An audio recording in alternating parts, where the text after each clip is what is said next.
تنالوا البر حتى تنفقوا مما تحبون وما تنفقوا من شيء فإن الله به عليم۔ کہ اللہ کا قرب حاصل کرنے کے لیے اللہ فرماتا ہے جو چیز سب سے زیادہ پسند ہے نا وہ میرے نام پہ دو گے تو تب جا کے تمہیں اللہ کا قرب حاصل ہوگا۔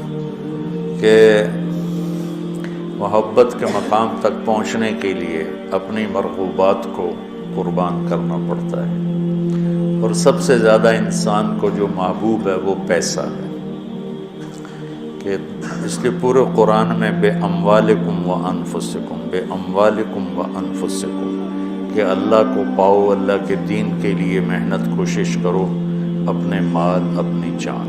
مال کا ذکر پہلے ہے اور جان کا ذکر بعد میں ہے، کہ حالانکہ جان قیمتی ہے مال سے، لیکن مال کو مقدم اس لیے کیا ہے کہ لوگ مال پر اپنی جانیں قربان کر دیتے ہیں۔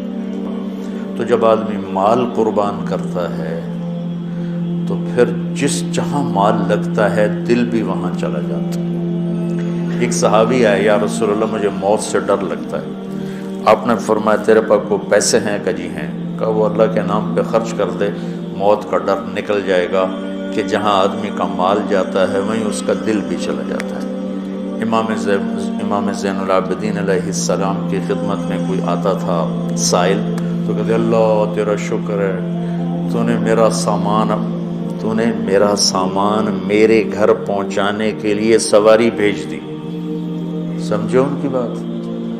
یا اللہ تیرا شکر ہے تو نے میرا سامان میرے گھر پہنچانے کے لیے سواری بھیج دی، کہ جو میں اس کو دوں گا وہ تجھے دینا ہے، اور جو تجھے دوں گا وہ جنت میں میرے لیے جمع ہو جائے گا، اور اصل گھر ہمارا جنت ہے، دنیا نہیں ہے۔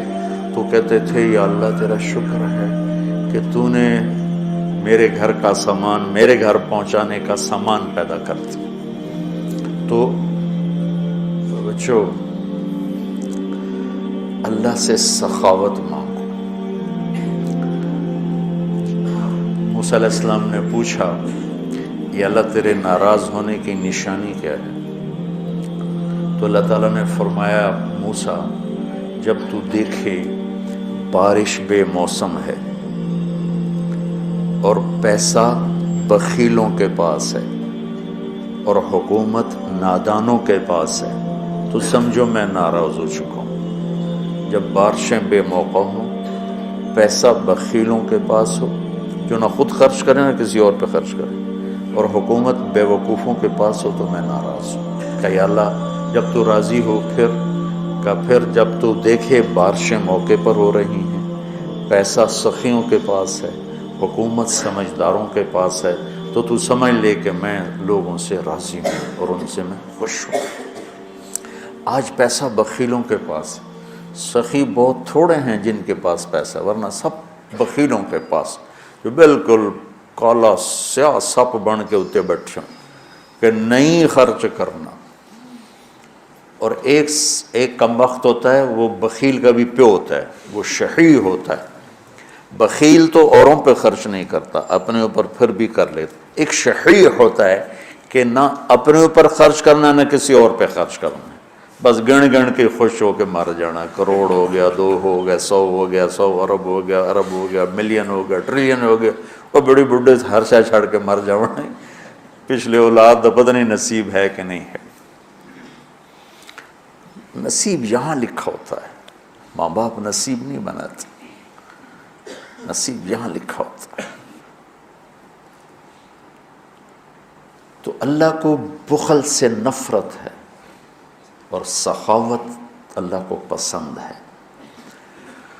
اس لیے اللہ نے ادنا درجہ رکھا سخاوت، زکوٰۃ۔ بھائی کم از کم 2.5% دے دو۔ یہ جو بارڈر ہوتے ہیں نا، بارڈر، تو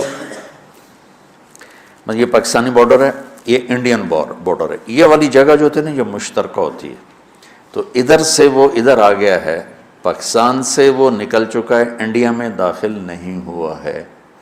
اس بیچ کا جو ٹکڑا ہوتا ہے تو جو آدمی زکوٰۃ دیتا ہے وہ بخیلوں سے نکل آتا ہے اور سخیوں میں شامل نہیں ہوتا.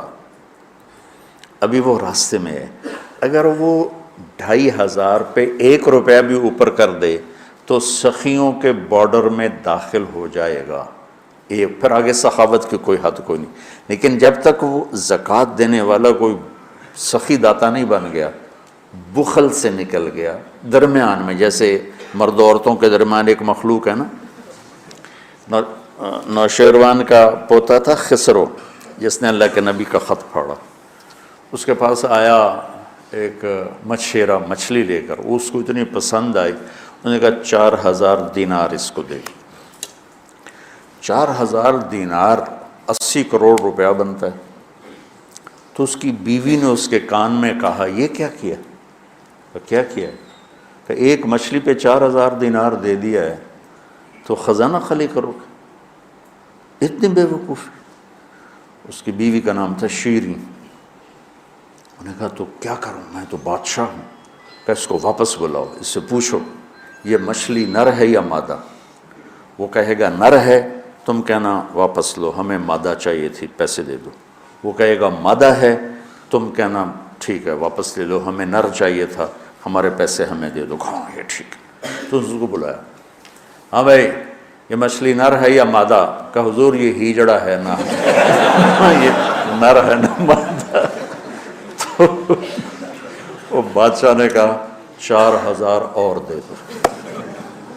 وہ تو بیگم اس کی اور غصے میں ہو گئی، لال پیلی. جب وہ 8000 دینار لے کے چلا تو 1 دینار گر گیا، اس نے وہ بھی اٹھا لی. اس نے بیوی نے کہا دیکھو کتنا بے غیرت ہے، آپ نے اس کو اتنے پیسے دیے ہیں کہ ساری اس کی اگلی نسلیں کھائیں گی، اور ایک گرا ہے وہ بھی نہیں چھوڑا، وہ بھی اٹھا لیا ہے. یہ بہت بخیل آدمی، اس سے سارے پیسے واپس لو. اس نے پھر اس کو بلا لیا. ابھی ہم نے تمہیں اتنا دے دیا تھا، 1 دینار اگر گر گیا تھا تو کیا تھا، کیوں اٹھایا؟ کہ حضور اس پہ آپ کے نام کی مہر ہے، کسی کا پاؤں پڑ جاتا تو بے ادبی ہوتی، تو میں نے اٹھا لیا. انہوں نے کہا 4000 اور دے دو. مولوی عام طور پہ فقیر لوگ ہوتے ہیں، عام طور پہ ان کے پاس ہوتا ہی نہیں کہ سخاوت کریں. لیکن سخاوت پیسے سے نہیں ہوتی، دل سے ہوتی ہے. اللہ سے سخاوت مانگو کہ اللہ تمہیں سخی بنائے. عورتوں سے بھی کہتا ہوں، مردوں سے بھی کہتا ہوں، اللہ کے نام پہ خرچ کرنے کی عادت ڈالو. 100 میں 20 نمازی مل جاتے ہیں، لیکن 100 زکوٰۃ والے اکٹھے کروں نا تو ایک بھی زکوٰۃ دینے والا نہیں. کوئی 10,000 میں ایک آدمی ملتا ہے جو زکوٰۃ دیتا ہے، ورنہ نہیں دیتے. دل کے دروازے بند ہیں، اور اس وقت تک کوئی اللہ کا تعلق حاصل کر نہیں سکتا جب تک اپنی محبوب چیز کو اللہ پہ قربان نہ کرے، اور وہ ہے سخاوت، اور وہ ہے پیسہ. اللہ تعالیٰ نے آپ نے فرمایا اللہ الاجود الاجود وانا اجود ولد آدم. آپ نے کہا دیکھو بھائی سب سے بڑا سخی اللہ ہے، اور پھر اللہ کے بعد سب سے بڑا سخی تمہارا نبی ہے. وانا اجود ولد آدم، میں سب سے بڑا سخی ہوں. اور آپ کا خاندان سخاوت میں ضرب المثل ہے، ضرب المثل. ایک دفعہ ایک حامی تھا بنو امیہ کا، اور ایک حامی تھا اہل بیت کا. دونوں نے کہا چلو بھائی مدینے میں دیکھتے ہیں کون بڑا سخی. بنو امیہ کا حامی کہنے لگا بنو امیہ بڑے سخی ہیں. اہل بیت کا حامی کہنے لگا اہل بیت بڑے سخی ہیں. اچھا چلو چل کے امتحان لیتے ہیں. تو بنو امیہ کا جو حامی تھا وہ گیا ایک اموی سردار کے پاس کہ وہ غریب ہوں، کچھ پیسے چاہیے. اس نے 10,000 دی تھی.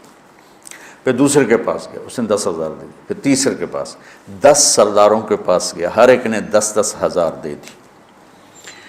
ان کے تو نام کہیں نہیں لکھے ہوئے. یہ جو اہل بیت والا تھا یہ گیا عبداللہ بن جعفر کے پاس، ضرورت مندوں نے 1,00,000 دے دیا. پھر گیا عبید اللہ بن عباس کے بعد، انہوں نے 1,00,000 دے دیا. پھر گیا وہ حسنین میں سے کسی ایک بھائی کے پاس، جب بڑے یا چھوٹے، انہوں نے 1,00,000 دے دیا. جب دونوں اکٹھے ہوئے تو یہ 3,00,000 لایا، وہ 1,00,000. وہ 1,00,000 10 سے لے کر آیا، یہ 3,00,000 3 سے لے کر آیا. تو پھر وہ کہنے لگا ہاں بھئی اہل بیت بڑے سخی ہیں، چلو واپس کرتے ہیں. تو وہ جو اموی خاندان سے عقیدت رکھتا تھا، اس نے جا کر کہا جی ہم تو ایسے ہی ضرورت مند نہیں تھے، ویسے ہی ہم ایک امتحان لے رہے تھے، تو آپ برائے مہربانی اپنے پیسے واپس لے لیں۔ انہوں نے کہا ٹھیک ہے، 10 کے 10 نے پیسے واپس لے لیے۔ اب یہ گیا اہل بیت والا عبداللہ بن جعفر کے پاس، پھر عبید اللہ بن عباس کے پاس، یہ حسنین میں سے کسی ایک کے پاس، تو تینوں نے فرمایا کہ اہل بیت کے گھر سے جب کوئی چیز نکل جاتی ہے تو واپس نہیں آتی، جاؤ تمہیں ہدیہ ہے، تمہیں ہدیہ۔ اللہ اعلم حیث یجعل رسالتہ، اللہ کو پتہ ہے کہ اس نے رسالت کہاں رکھنی ہے اور کہاں سے چننی ہے۔ اللہ کو سخی بن کے دکھاؤ۔ بخیل سے اللہ دوستی نہیں لگاتا، اور سخی سے اللہ دوستی نہیں توڑتا، چاہے وہ فاسق ہی کیوں نہ ہو۔ اور شیطان کہتا ہے مجھے بخیل سے کوئی ڈر نہیں ہے، چاہے تو راتوں کو تہجد پڑھے، دن میں روزے رکھے، کہ اس کا بخل ایک دن اسے جہنم میں لے جائے گا۔ اور سخی سے ہر وقت ڈرتا رہتا ہوں کہ پتہ نہیں کب اس کی سخاوت اس کو جنت میں پہنچا۔